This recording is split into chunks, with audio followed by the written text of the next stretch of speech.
주로 면밀하게 확인해가지고 애초에 받지 못하도록 했어야 됐던 것 같습니다.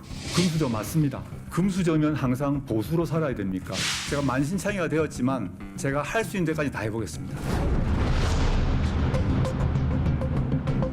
많은 의혹과 관련해 비교적 소상히 해명을 하였습니다. 적지 않은 의혹들이 해소되었다고 판단하고 온갖 장황한 변명 그리고 기만, 감성팔이만 반복했습니다. 거짓과 선동의 만리장성을 쌓았습니다.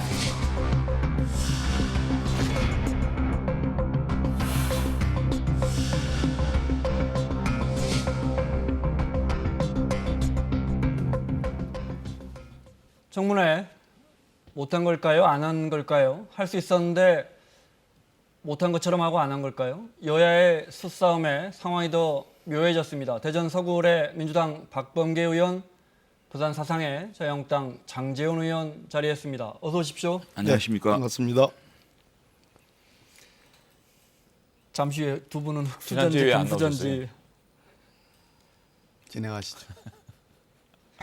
지금 들어온 소식인데 청와대에서 4시 10분 재송부 관련해서 청문 보고서를 국회가 다시 채택해 주십시오라는 요청을 다시 하는데 그 기간이 열흘 둘지 사흘을 둔다는 말도 있고 잠시 후에 한번 들어보도록 하겠습니다. 사흘 주면 오늘 내일 모레 해서 금요일 날 임명도 가능합니다. 그죠? 네, 뭐 산술적으로는 대통령 지금 동남아 순방 중인데 그렇습니다. 네. 예. 어떻게 보십니까? 대통령께서 그 열흘 내에 재송부 요청을 할 수 있거든요. 네. 그렇기 때문에 저희들이 민주당이나 이제 이 가족 증인 채택을 안 된다라고 그렇게 얘기했기 때문에 저희들이 다 양보하지 않았습니까? 그러면 시간을 한 5일이라도 주시면 오늘 모든 증인 실시 시기 그다음에 자료 제출 채택을 해서 증인에게 송부하는 시간이 걸리거든요. 5일 내에 송부를 해야 그 증인이 나올 수 있거든요. 그렇기 네. 때문에 5일 정도만 재송부 요청 기간을 주면 오늘 저녁이라도 법사위를 열어서 채택해서 청문회를 주말을 끼고도 저는 해야 된다 이렇게 생각을 합니다. 저는 어제 조국 후보자께서 정말 새벽까지 언론인들을 상대로 해서 인사청문회에 버금가는 그러한 기자간담회를 했습니다. 거기에 대해서 오늘 자유한국당의 법사위원들 또 국회의원이 아니신 위원들까지 포함해서 현재도 아마 저것도 하루 종일 아마 할 겁니다. 그러니까 네. 일종의 반대 청문회 같은 거지요. 뭐 여러 가지 뭐 새로운 얘기도 나오고 그러는데요. 실상 어제와 오늘이 저는 청문회라고 보고 제가 이번 그 청문 상황과 관련해서 참으로 유감스러운 것은 네. 두 가지 측면. 하나는 청문이라는 것도 법적 제도인데 법적 제도라는 것은 법이 정한 절차와 규정을 따라야 됩니다. 그랬을 때에 어제부로 사실상의 법적 기한이 끝나는 겁니다. 그럼에도 불구하고 2일과 3일 오늘까지 청문 합의를 했으면 그 취지에 맞춰서 야당이 들어왔어야 됩니다. 그러나 어제 어떻게 했습니까? 나경원 원내대표께서 뭐 증인은 양보한다 하더라도 9일 뭐 이렇게 5일 이상 연기를 해야 된다. 이렇게 놓고 봤을 때 저희들 입장에서는 이것은 무한대의 청문회이다. 이것은 네. 법이 예상하지 못한 부분이기 때문에 저희들로서는 뭐 모르겠습니다. 법사위 간사들 간에 어떠한 합의가 있을는지는 모르겠으나 저는 적어도 어제와 오늘의 이러한 양당이 밟는 절차로 사실상의 청문회가 사실상 마감된 거 자, 아닌가. 논의를 좀 이렇게 정리하겠습니다. 아니요, 이렇게 요 얘기는 좀 말씀드려야 어제 돼요. 오늘 열리기로 한 청문회를 그렇지 안 받았다가 그렇지 뒤에 않죠. 받았는데. 그렇지 네. 않죠. 안 받은 게 아니에요. 보십시오. 금요일 날이 이제 우리가 청문 보고서를 채택할 수 있는 날이었는데 네. 이 청문 보고서가 아니고 실시 시기라든지 증인 채택의 건, 그 다음에 자료 제출 요청의 건, 이 세 가지를 한꺼번에 통과를 시켜야 5일 후에 청문회가 가능하잖아요. 그런데 민주당이 정말 놀랍도록 증인 채택의 건만 안건조정위원회로 보내버렸어요. 여러분 잘 아시겠지만 안건조정위원회는 90일간 논의할 수 있잖아요. 그렇게 침대 축구를 해놓고 실시의 건과 자료 요청의 건만 두드리고 바로 청문회 하자는 겁니다. 말이 됩니까? 증인 한 명 없이 청문회 하자는 겁니까? 그래서 저희들이 그랬습니다. 이거를 증인을 그토록 민주당이 가족이 안 된다고 하니 가족 다 양보할 테니까 그 외의 증인을 채택을 하고 그 외의 증인에게 증인에 나오십시오라고 송부하는데 5일이 걸리니 주말까지 끼워서 같이 하자라고 얘기했습니다. 누가 지금 청문회를 갖다가 거부했습니까? 근데 장 의원님 그때는 이미 어제 오늘 그 어제 상황인데 어제 오늘 열기로 한 청문회가 이미 그 약속은 이미 깨져 버린 거죠. 아니 근데 네, 주말 이게 사이에 패키지예요. 보이콧하면서. 네. 그럼 증인 채택 문제는 안건 조정에 보내놓고 실시 시기만 합니까? 거기까지 패키지입니다, 한번 그거는. 그러면 어려운 그것만 딱 상식이에요. 여쭤볼게요. 네. 어려운 얘기고요. 이 지금 프로그램을 시청하고 계시는 시청자 여러분들께서 지금 뭐 안건조정위원회니 뭐니 그런 얘기 어려워서 무슨 저는 이해하지 못한다고 보고 있고요.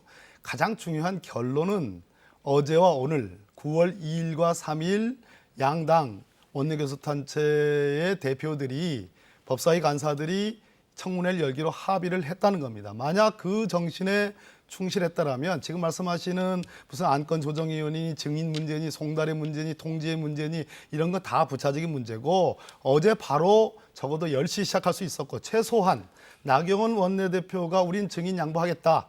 그리고 며칠 뒤로 미루자. 알겠습니다. 네. 그것만 아니었어도 근데 어제 자, 오후 2시에 어제- 시작할 수 있었다. 저는 이 이런 얘기를 어제- 해야 됩니다. 정말로 그런 식으로 말씀하시면요. 앞으로 아무 청문회 못합니다. 증인 없이 청문회를 하자는 얘기입니까? 이 사건이 어떻게 발생된 겁니까? 적어도 법무장관입니다.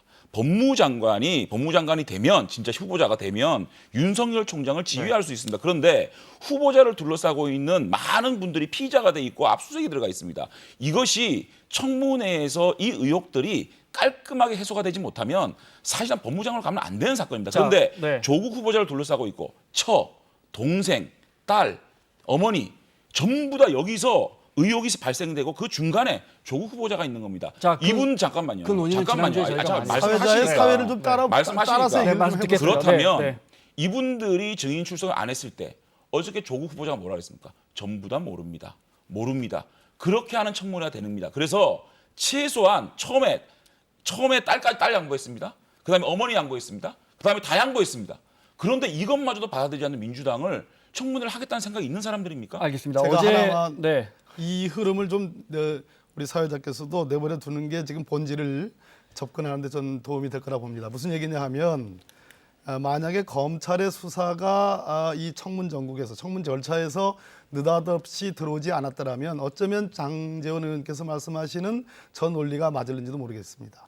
국회의 청문회를 통해서 후보자의 자질과 정책 그리고 능력을 검증하는 청문회 제도의 본질에 맞을는지도 모르겠습니다. 그러나 중간에 수사가 들어왔습니다. 그리고 이것이 당 부당의 문제가 아니라 불법이냐 적법이냐의 문제로 변질됐습니다. 그렇기 때문에 자유한국당이 말씀하시는 이 문제 청문을 통해서 뭘 가리자고 하는 것은 이미 주도권이 그리고 사안의 본질이 검찰로 넘겨갔습니다. 어제 조국 후보자께서 그렇게 정말 밤새도록 오랫동안 해명을 했음에도 불구하고 오늘 정말 대대적인 압수수색도 있고 소환도 있지 않습니까? 그렇기 때문에 제 말씀은 제도라는 것은 영원히 무제한적으로 할 수가 없는 거예요. 자, 소정의 자, 절차라는 네. 자, 의원님, 자, 요거만 끝나겠습니다. 마치겠습니다. 자, 소정의 절차라는 게 있기 때문에 어제- 적어도 자. 수사가 들어온 상황에서는 자. 어제 자유한국당의 네, 이렇게 선택은 듣겠습니다. 어제 자유한국당의 자, 선택은 11시간 어제 열 거냐 말 거냐를 네, 결정하는 의원님, 것은 옳았다고 보는 겁니다. 상현- 상식의 얘기를 하겠습니다. 자, 장님, 자. 상식 아니야 이거는 말씀해야죠.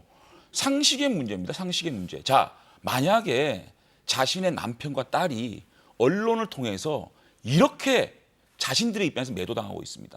내가 조국 후보자의 부인이면 지금 수사를 받고 있지만 떳떳하게 나와서 우리 남편과의 문제는 이런 거고 자, 우리 장님, 딸과 알겠습니다. 잠깐만요. 네, 알겠는데 이 논의는 아니 지난주 논의입니다. 일방적으로 네. 지금 저렇게 얘기하고 저는 얘기하지 말까요? 새로 나온 이야기가 자, 너무 많아서. 네. 이렇게 부인이 뒤에 숨고 나오지 않고 맹탕 청문회 만들어서 맹탕 청문회 만들면 네. 누가 손해입니까? 국민이 손해지 않겠습니까? 이렇게 기본적인 증인 반드시 나와야 될 증인도 네. 민주당이 가로막고 민주당 뒤에 증인들이 숨어가지고 청문회 하자고요? 자, 청와대가 무슨 지금 청문을 하자는 얘기입니까? 알겠습니다. 청와대가 지금 조국 법무부 장관 후보자의 청문 보고서 재송부를 요청하는 것 같은데요. 윤도환 수석이 나와 있습니다. 오늘 들어보겠습니다. 조국 법무부 장관 후보자와 한상혁 방송통신위원장 후보자 등 인사청문 대상자 6명에 대한 인사청문 경과 보고서의 재송부를 국회에 요청했습니다. 문 대통령은 오는 6일까지 보고서를 보내달라고 요청했습니다. 동남아 3개국을 순방 중인 문재인 대통령은 9월 6일 귀국해 이들 후보자들에 대한 임명 여부를 결정할 예정입니다. 네, 공식 브리핑은 여기까지 하겠습니다. 네, 영상하고 사진 취재는 여기까지 하겠습니다. 윤도한 국민소통수석의 브리핑이었습니다. 6일까지면 제 계산이 맞습니까? 사흘 7일에는 임명할 수 있는 겁니다. 그렇죠? 네. 이제 임명 지금 여부라고 윤도한 수석이 지금 발표를 한 거고요. 네. 그랬을 때 제가 뭐 이걸 가지고 너무 이렇게 싸울 일도 아닙니다. 왜냐하면 장제원 의원님 지금 조금 전까지만 해도 생방송되는 거 계속 하실 말씀 다 하시고 나오셨는데 한번 제 말씀 좀 들어보세요. 제가 자유한국당이었다면 진심으로 이 청문회를 성사시켜서 국민들이 알고 싶어하는 부분을 그러한 부분을 해소시키려는 그러한 의지가 있었더라면 저는 어제와 오늘에 걸쳐서 아직도 오늘이 다 지나간 거 아닙니다. 그랬을 때에 지금이라도 청문회를 여는 것이 저는 마땅하다고 봅니다. 그렇게 하는 것이 진실을 규명하는데 훨씬 도움이 될 텐데 아무리 봐도 제 생각에는 자유한국당은 이 청문회 여냐 마냐 그리고 사안의 어떤 그 의문점들을 증폭시켜서 결국은 추석 민심으로 연결시키려는 정치적 의도가 있지 않은가라고 저는 그렇게 해석할 수밖에 없다는 겁니다. 제가 오늘 청와대가 3일밖에 주지 않은 걸 보니까 네. 뭐 제가 기대도 안 했지만 청문회 하지 말라는 얘기밖에 안 되는 거고요. 저는 민주당이 제가 민주당이라면 오히려 청와대를 설득해가지고 자유한국당이 가족들 증인 채택 전부 다 포기했으니까 시간을 좀 늘려달라. 최소한 5, 6일 정도만 해주면 그 안에 자유한국당과 협의해서 청문회를 하고 하는 게 맞지 않냐고 얘기하겠고 또 사실은 조국 후보자가 가족 주변으로 너무 의혹이 많잖아요. 이거를 깨끗하게 해소를 하고 법무장관으로 가는 게 조국을 살리는 길이거든요. 그러면 제가 민주당이라면 조국 후보자에게 좀 힘들겠지만 아프겠지만 사모님 정도는 나올 수 있도록 하는 게 좋지 않겠냐. 난 저렇게 설득을 하겠습니다. 왜냐하면 이 부인이 나오지 않으면은요 이 문제를 해결할 수 있는 문제가 없어요. 웅동원 네. 의사죠. 사모펀드의 핵심이죠. 또 딸의 이런 여러 가지 인턴 문제라든지 특혜인 문제의 중심에 있거든요. 이런 것들을 부인의 입으로 네. 이 문제를 다 털어놓으면 조국을 살리는 게 아니겠느냐. 만약에 조국 후보자가 가족들의 인권을 그렇게 생각했다면 제가 만약에 조국 후보자라면 알겠습니다. 사퇴했을 겁니다. 네, 자 제 청문보고서 말씀은 못 채택을 듣는 건지 네. 이해를 안 하시려고 청문보고서 그러는지 채택 기한을 열흘까지 줄 수 있는데 청와대가 사흘로 놓은 것을 보면 장 의원님 이야기하신 것처럼 아마 청와대는 임명으로 기울고 있는 것 같습니다. 7일부터는 법적으로 임명이 가능합니다. 네. 논란이 된 어제 조국 후보자의 기자간담회 중에 관심이 갔던 부분들 몇 가지만 좀 살펴보겠습니다. 역시 딸 관련 질문 많이 나왔는데 네, 이 부분 먼저 들어보겠습니다. 그 후보자께서 모르는 일이다 말씀을 하신다면 어떻게 이렇게 굉장한 우연과 행운이 이 후보자 따님에게만 계속될 수 있느냐, 이 부분에 있어서 합리적인 의심을 할 수밖에 없는 부분인데 후보자께서는 어떤 사회적인 자본과 관련된 게 아니냐 미안하게 생각한다라고 말씀을 하시는데 그 부분 말고 유독 따님에게만 이런 행운과 우연이 계속되는 이유가 뭐라고 생각하시는지. 저는 언론에서든 검찰에서든 합리적 의심을 가지면 문제를 제기해야 된다고 생각합니다. 이 상황에 대해서 제가 당연히 감당해야 된다고 생각하고요. 자체를 저는 전혀 비난하지 않습니다. 그런데 하나하나를 확인해 주셨으면 좋겠다는 부탁인 것입니다. 그럼 당국대 같은 경우는 당국대 그 교수님에게 확인해야 될 것이고 당국대의 문서를 통해서 확인해야 될 것이고 부산대 같은 경우는 부산대 의전원에서 조사를 했지 않습니까? 그 조사의 결과가 옳은지 제가 영향을 미쳤겠습니까? 이 판국에? 제가 그 부산대 의전원에 전화를 해가지고 왜곡해달라고 했겠습니까? 또 고려대는 고려대로 공주대는 공주대로 조사를 하고 있겠죠. 각각의 기관의 공적 절차를 좀 지켜봐달라는 취지인 것입니다. 이 자리에 온 이유는 합리적 의심을 해소를 해야 되는데 제가 해소를 못하고 있습니다. 강제적으로 그 서류를 부르시는 권한이 없기 때문에 그 기관 또는 지금 압수수색이 들어갔다면 검찰에서 저는 진실이 나올 것이라고 봅니다. 자, 또 그러니까 빨리 조사를 해주시길 바랍니다. 관련된 거 확인해 보려면 그 대학에 가서 그 서류들 장학금이나 입학 관련 서류를 봐야 하는데 내가 못 보니까 검찰이 확인해 달라는 그러니까 거예요. 조국 후보자가 5일이 필요한 이유를 스스로 얘기하고 있습니다. 자, 장영표 교수 증인으로 들어와야 됩니다. 증인으로 와가지고 자신이 모 방송국과 인터뷰를 할 때 다 녹취가 되어 있습니다. 조국 후보자의 딸의 그 논문을 일자적으로 만든 이유가 외국 대학에 간다 그래서 그랬다. 또 부인을 통해서 요청이 왔다라는 녹취가 있습니다. 그 녹취가 왜 그 당시에 그렇게 했는지 증인으로 얘기를 해야 되는 거 아닙니까? 그리고 모든 자료들이 와야 되는 시간이 5일이거든요. 자료 송부를 요청하면. 자, 그렇기 때문에 조국 후보자는 지금 이 청문회를 하기 위해서는 5일이 필요합니다라고 스스로 인정하고 얘기하고 있는 겁니다. 네. 제 말씀을 이해를 안 하시려고 하는 것 같은데 검찰의 수사가 들어오지 않았더라면 지금 하시는 말씀과 관련해서 유일하게 검증을 그리고 실체적 진실을 규명하는 수단이 청문회밖에 없게 되어 있었습니다. 그렇기 때문에 자유한국당이 말하는 청문 기간을 늘려서라도 반드시 청문회를 해야 된다는 그러한 주장이 아마 설득력이 있었을지도 모르겠습니다. 그러나 중간에 검찰의 수사가 들어왔고 대대적인 압수수색이 들어왔고 검찰이 그것을 공개적이고 공식적으로 풀하기 시작했습니다. 오늘도 여러 기사들이 나오고 있습니다. 그렇기 때문에 이 여러 가지 의문점들에 대해서 논란에 대해서 진실 규명의 실체의 구심이 검찰로 넘어갔습니다. 네. 조국 후보자가 얘기하는 것이 저겁니다. 두 번째, 조국 후보자가 저 장시간 동안에 기자분들을 상대로 해서 많은 얘기를 했습니다만 대체로 관여하지 않았다. 그리고 잘 모르는 부분이다. 그리고 딸아이의 문제에 관해서는 국민 여러분들의 눈높이에 맞지 않았기 때문에 그 부분은 죄송하게 생각한다라고 분명히 정리를 했습니다. 제가 볼 때 수사의 칼날을 앞두고 있는 그 가족의 가장으로서 조국 후보자로서는 네. 진술을 충분히 할 수가 없습니다. 어떤 진술을 하게 되면 그것이 나중에 수사에 어떻게 활용될지 모르는 거기 때문에 그럼에도 불구하고 제가 어제 시청했던 제 소감은 많은 여러 가지 한계와 여러 가지 스스로의 어려움이 있음에도 불구하고 국민 여러분들께 솔직하고 성의껏 답변하려고 했던 그 태도와 네. 노력은 저는 평가해 줄 만하다는 겁니다. 그렇기 때문에 지금 자유한국당 입장에서는 저는 적어도 오늘이나 네. 오늘 정도는 적어도 얘기를 해서 나머지 기간 저렇게 일방적으로 언론을 상대로 해서 무슨 간담회를 할 게 알겠습니다. 아니라 네. 청문회를 오늘이라도 말씀을 좀 하자라고 하는 간단하게. 것이 그러니까 네. 훨씬 더 장 의원님은 1분 정도 바꿀 수 있다, 이런 아니 얘기를 그러니까 박근혜 의원님 말씀대로 그렇기 때문에 검찰이 대대적 압수수색을 하고 지금 사실상의 조국 후보자의 주변의 가족들이 피의자 상황이기 때문에 더더욱 청문회에서 이 의혹을 벗어나야 된다는 얘기입니다. 왜? 법무장관이라서 그래요. 문체부 장관의 다른 장관 잠깐만 들어보세요. 네. 다른 장관이면 또 모르겠습니다. 알겠습니다. 네. 검찰총장을 지휘할 수 있는 법무장관이기 때문에 본인이 어떤 얘기를 해도 나한테 보고하지 마라라고 얘기해도 네. 그것은 믿을 국민이 없어요. 그리고 윤석열 검찰총장이 아무리 수사를 잘해도 그거를 믿을 수 있는 국민이 있겠습니까? 네. 또다시 특검 논란으로 갈 수밖에 알겠습니다. 없거든요. 네. 그렇기 때문에 지금 다양한 자료와 이런 것들을 정말 한 점의 불거림이 없으면 네. 자료 내놓고 이거를 청문회에서 완벽하게 해소하고 그래 국민들 50% 이상 조국이 법무장관 돼도 되겠구나라고 할 때 가야 되지 않겠습니까? 법무부 장관이기 네. 때문에 그런 겁니다. 자, 이미- 어제 죄송합니다. 하실 말씀이 예, 많겠지만 그러세요. 말씀하신 잠깐 언급하셨는데 어제 이제 조국 후보자는 내가 법무부 장관이 설령되더라도 검찰총장으로부터 내 관련 수사에 대한 보고는 받지 않겠다고 했고요. 우리 국민이 바보입니까? 그걸 믿게? 네. 아니 윤석열 그거를 믿어요? 좀 가만히 좀 계세요. 윤석열 검찰총장 성격에 보고할 것 이 같지도 이중적인 않습니다. 사람의 말을 자, 믿습니까? 자, 좀 분위기를 좀 누그러뜨리겠습니다. 재미삼아 아니 흑수저라고 생각하십니까? 금수저라고 생각하십니까? 두 분은.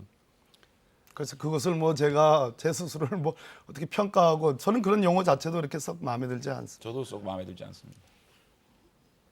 자, 네, 알겠습니다. 훨씬 할 얘기들이 많거든요. 이렇게 자. 뭐 재미삼아 할 얘기도 아닌 거고요. 그거는. 예. 좀 분위기를 누그러뜨리려 했는데 전혀 받아주시지를 않네요. 자, 조국 후보자에게 어제 기자가 본인은 금수저냐 흑수저냐 물었습니다. 들어보겠습니다. 통상적 기준으로 금수저 맞습니다. 세상에서 저를 강남 좌파라 부르는 것도 맞습니다. 근데 이 말씀을 기자님께 드리고 싶습니다. 금수저면 항상 보수로 살아야 됩니까? 강남에 살면 항상 보수여야 합니까? 전 그렇지 않다고 생각합니다. 금수저이고 강남에 살아도 우리 사회와 제도가 좀 더 좋게 바뀌었으면 좋겠다. 우리 사회가 보다 공평했으면 좋겠다 생각할 수 있다고 생각합니다.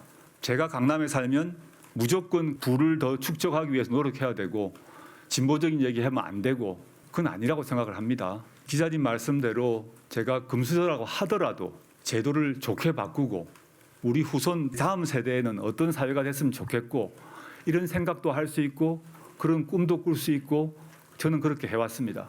물론 그렇지만 부족했습니다. 그런 고민했고 공부했다 하더라도 실제 흑수저인 사람들의 마음을 제가 얼마나 알겠습니까? 그 고통을 또 얼마나 알겠습니까? 10분의 1도 모를 것입니다. 그걸 제가 알고 있습니다. 그게 저희 한계입니다. 그런 한계를 가지고 있으면서도 제가 할 수 있는 것을 해보려고 합니다. 아시겠지만 이제 저 질문은 그동안 후보자가 말해온 거, 행동해온 것과 그동안 지금 나타나고 있는 것들이 많이 다르다는 질문, 그 맥락에서 나온 이제 답인데요. 1분만 쓸게요. 네. 그럼 안 하면 되죠. 사람이 하고 싶다고 다 할 수 있는 거 아닙니다. 자기가 할 수 있다고 생각하지만 하지 않아야 될 때가 있는 겁니다. 저런 상황이면 안 해야죠. 나만 할 수 있는 겁니까? 지금 민주당 진영에 얼마나 좋은 사람이 많습니까? 법무장관을 나만 해야 사법개혁 할 수 네. 있고 세상을 바꿀 수 있다고 생각하는 거. 예. 그리고요, 저 논제는 네. 논제 자체가 안 되는 그야말로 감성팔이라고 생각이 들고요. 이 지금 어저께 기자회견 모습, 저게 정상적인 겁니까? 어떻게 민간인이 국회에 들어와 가지고 일분 네. 지나 민주당의 잠깐만 조금만 말씀드릴게요. 민주당의 안내로 민주당 수석 대변인이 사회를 보고 저렇게 저 해결할 수 있으면 그것도 자기가 기자를 하겠습니다라고 얘기한 지 3시간 만에 기자들이 아무런 준비도 안 하고 알겠습니다. 있는 상황에서 자, 저거 한번 이렇게 여쭤보죠. 하는 게 제대로 된 기자회견입니까? 법무부- 저거 왜 국회에서 했어요? 법무부의 그 질문은 맞지 않으시고요. 네. 법무부의 역할과 기능에 대해서 문재인 정부 들어와서 달라졌습니다. 그러니까 과거 법무부 장관은 수사의 지휘와 검사 출신이 법무부 장관을 거의 다 해왔고요. 문재인 정부 들어와서 검사 출신이 아니 학자 출신으로 현재 박상기 법무부 장관이 임명이 돼서 근무를 해왔고 그 이어서 역시 학자 출신인 조국 법무부 장관 후보를 지명을 대통령이 하셨습니다. 네. 이건 무슨 얘기냐? 법무부의 기능과 역할을 과거의 수사 지휘 관점에서 이제는 정책 중심 부서로 옮기는데 네. 특히 그 중에서는 탈검찰화가 중요하다. 그걸 통해서 뭘 하려고 그러냐? 검찰 개혁입니다. 근데 왜 검찰 개혁이 조국 교수냐? 저는 뭐 조국 교수만이 할 수 있다는 얘기는 하지 않습니다. 그러나 우리 정부, 문재인 정부의 출범에서부터 제가 국정기획자문위원회를 했습니다. 정책행정문과위원장 하면서 그 당시 조국 수석이 민정수석으로 뭐 많은 얘기들 해왔고 그 뒤에 여러 가지 우여곡절을 겪으면서 조국 수석이 국민들께 검찰개혁의 당위성과 강력한 의지를 천명을 해왔습니다. 그래서 많은 국민들이 조국 수석이야말로 검찰 개혁에 굉장히 중요한 역할들을 하고 있고 저분이 법무부 장관으로 가게 되면 과거의 수사 지휘의 나쁜 관행을 네. 끊고 검찰 개혁이라는 대의에 충실하게 복무할 것이다라는 믿음을 갖게 됐습니다. 지금 이러저러한 많은 논란과 뭐 많은 의혹이 있습니다만은 그럼에도 불구하고 적어도 우리 국민들이 검찰 개혁과 관련해서는 조국 교수를 떼어놓고는 얘기할 수 없다라는 그러한 기성관념이 생긴 겁니다. 그런 자, 측면에서 그러면, 네. 대통령이 만약 임명을 자, 한다면 박의원님 너무- 바로 네. 그런 측면을 이해를 자, 장 해달라는 의원님 겁니다. 반론은 아니요. 그 부분에 대해서 예. 조국 후보자가 어제 한 말이 있는데 그거 들어보고 하겠습니다. 요거 조금만 제가 하고 다른 거 하십시오. 근데 네. 그게 오만이에요. 문재인 정부는 그렇게 다릅니다. 함부로 얘기하지 문재인 마세요. 정부만은 다릅니다. 오만이에요. 함부로 얘기하지 마세요. 내 잘못은 이거는 제도의 문제고 남의 잘못은 사람의 문제고 내 피의사실 유포는 범죄고 남의 피의사실 유포는 국민의 알 권리고 내가 든 촛불은 정의롭고 남이 든 촛불은 아름답지 못한 거고 늘 그런 식으로 사고하고 판단하는 오만의 생각이고 반론입니다. 자, 조 후보자가 누가 법무부 장관을 하라 그럽니까? 55%에서 60% 국민들이 부적격 얘기하고 있습니다. 많은 국민들이 조국을 법무부 장관으로 시켜라고 얘기하고 있습니까? 국민들의 반 이상이 하지 말라고 있습니다. 알겠습니다. 그 목소리 네. 들어야 됩니다. 장 의원님, 자 방금 오늘 이야기 방언이 터지신 것 같아요. 두 분이 이야기하신 부분에 관련해서 조국 후보자의 저희가 오늘 가급적 조국 후보자 이야기 많이 들어보려고 합니다. 왜냐하면 저희가 한 일주일 넘게 주로 의혹에 대해서만 이야기했기 때문에 본인 이야기를 시청자분들께 좀 많이 들려드리려고 내가 왜 불가피하게 지금 이렇게 만신창이가 된 상황에서 또 장관을 해야 되는지 들어보겠습니다. 아주 개인적으로는 제 마음속 깊이는 다 그만두고 가족 돌보고 싶습니다. 저희 아이, 딸아이 위로해주고 싶습니다. 어디 조용한 데 데리고 가서 쉬게 해주고 싶습니다. 저희 배우자나 저희 어머니 수사도 받아야 되는데 그 변론 문제에 대해서 검토도 해주고 의견도 써주고 싶습니다. 집안 전체가 지금 다 난립니다. 그렇지만 여기 있는 이유는 다른 이유 때문입니다. 제가 평생을 거의 이 자리에 오기 전까지 평생을 공적인 인간으로서 해왔던 그것을 마무리는 해야겠구나라는 생각 때문에 와 있는 것입니다. 돈을 더 벌겠다, 자리를 더 탐하겠다 생각이라면 여기 있어서는 안 될 것입니다. 그 점을 이해해 주시라. 물론 부족할 것입니다. 제가 장관이 될지 안 될지 모르겠습니다. 장관이 되어서 잘 안 될 수도 있습니다. 그렇지만 저는 제가 할 수 있는 데까지는 해보겠습니다. 제가 만신창이가 되었지만 제가 할 수 있는 데까지 다 해보겠습니다. 그리고 힘이 붙이면 조용히 물러나겠습니다. 자, 여기까지 듣겠습니다. 지금 자, 시간이 시점에서 거취 표명을 얘기하는 것은 무책임하다고 생각합니다. 여기까지 듣겠습니다. 시간이 5분밖에 안 남아서 앞서 지금 자유한국당이 어제 조국 후보자의 기자간담회에 반박하는 조국 후보자 고발 대국민 기자간담회를 열고 있는데 그 자리에서 장 의원님 여러 의혹 제기가 있었는데 그중에 하나만 좀 들어볼까요? 네. 근데 다시 보니까는 의혹을 밝히라고 얘기하는데 저렇게 구차하게 뭐 무책임하지 않느냐, 뭐 가족과 같이 가고 싶다. 하고 싶은 얘기 하세요. 가족하고 시간이 같이 없으니까. 지내는 게 맞아요. 네. 그리고 제가 오늘 말씀드린 거는 조국 후보자가 사모펀드에 왜 가입하게 됐느냐, 네. 코링크에 왜 가입하게 됐느냐 이 문제에 대해서 정말 몰랐는데 오촌 조카가 그 업계에 있어가지고 단순한 추천으로 했습니다. 네. 그렇게 얘기를 해요. 조국 후보자가 3월달에 민정수석되고 4월달에 이제 주식 처분하고 7월달에 코링크에 이제 투자를 하게 되지 않습니까? 그러면 오촌 조카 1년에 한 번 정도 보는 오촌 조카의 소개로 7월달에 투자를 했는데. 네. 그 조국 후보자의 부인은 동생에게 3월 달에 3억을 꿔줘가지고 동생은 코링크에 투자를 합니다. 투자를 하는 것도 10,000원짜리 액면가를 200만 원에 투자를 해서 0.99%를 얻어요. 네. 자, 이게 시기적으로 맞지 않지 않습니까? 이 모든 코링크의 투자가 부인 중심으로 돌아가는 거죠. 오촌 조카의 추천으로 돌아가는 게 아니거든요. 자, 이 부분에 대해서 이 기자들이 물어봤어요. 그런데 정말 모르겠다. 우리 처남이 왜 그렇게 투자했는지 모르겠다. 검찰에서 밝혀달라고 얘기를 해요. 부인한테 물어보고 나와야 되는 거 아닙니까? 부인한테 도대체 왜 돈을 꿔주고 네. 왜 우리 처남은 그렇게 10,000원짜리를 알겠습니다. 200만 원으로 샀지? 물어보고 나와서 밝혔어야 되는데 알겠습니다. 그거를 네. 부인한테 안 물어보고 자, 나왔나요? 그 처남은 지금 해외에 있습니다. 그죠? 아니 네, 부인한테 물어보면 그러니까 나오잖아요. 무슨 부인이 말씀인지 처남한테 왜 3억을 꿔줬으면 자, 처남 왜 그렇게 했는지 그렇게 해봤자 다 추측에 어떻게 추측해요 이게. 나와 있어요. 가만히 좀 계세요. 돈 흐름이. 장 의원님, 가만히 좀. 박 의원님 말씀. 그렇게 해봤자 다 추측에 불과한 거고요. 3월과 5월 뭐 어렵습니다. 그래가지고 뭐 알아듣겠습니까? 근데 거꾸로 3월에 돈을 빌려줄 때는 그 뭐 동생인지 뭐 저기 한테 돈을 빌려줄 때는 네. 동생이 부인의 동생입니다. 가정적으로 생각할 때 동생이 자기 스케줄대로 뭔가 투자할 궁리를 생각해서 빌려줄 수 있는 거고요. 추정을 하니까 저도 추정을 하는 겁니다. 5월 때는 구체적으로 이 저 부인께서 이제 민정수석이 되니까 그 주식을 처분하고 그 돈을 여유자금을 가지고 어떻게 투자할 것인가를 궁리한 끝에 나올 수도 있는 거예요. 네, 근데 그것이 그거는 잠깐만요. 모르셔서 하는 얘기예요. 잠깐만요. 모르고 자시고 간에 다 네. 추정에 불과하다. 그래서 제가 여기서 우리가 청문회 하는 거 아니지 않습니까? 물론 본인은 청문위원이시긴 하지만 청문회 안 하겠다고 하니까 결국은 이러한 진상규명의 축이 검찰로 옮겨갔다. 한번 지켜봅시다. 아니 근데요. 네. 지금 모르셔서 하는 얘기인데요.